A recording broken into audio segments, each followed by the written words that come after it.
गेले 2 दिवस सततच्या पावसामुळे मीरा भाईंदर शहरामध्ये ठिकठिकाणी मोठ्या प्रमाणावर पाणी साचत आहे. मात्र या संपूर्ण प्रकारामध्ये महानगरपालिकेचा ढिसाळ कारभार आता समोर येताना दिसतो आहे. नवघर परिसरातील सचिन तेंडुलकर मैदानालगत नवीनच स्विमिंग पूलचे बांधकाम सध्या सुरू असताना या ठिकाणी आसपासच्या परिसरामध्ये मोठ्या प्रमाणावर पाणी साचत आहे.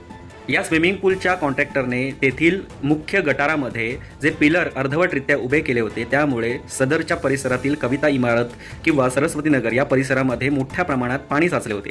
या संपूर्ण घटनेचा पाठपुरावा ज्यावेळी महानगरपालिकेचे अभियंता खांबीत यांच्याकडे केल्यानंतर त्यांनी सूचनेनुसार JCB लावून ते गटार तात्पुरत्या स्वरूपात मोकळं करून ते पिलर तोडण्यात आलेले आहेत. त्यामुळे सदरचे पाणी या ठिकाणून निघून गेलेले आहे.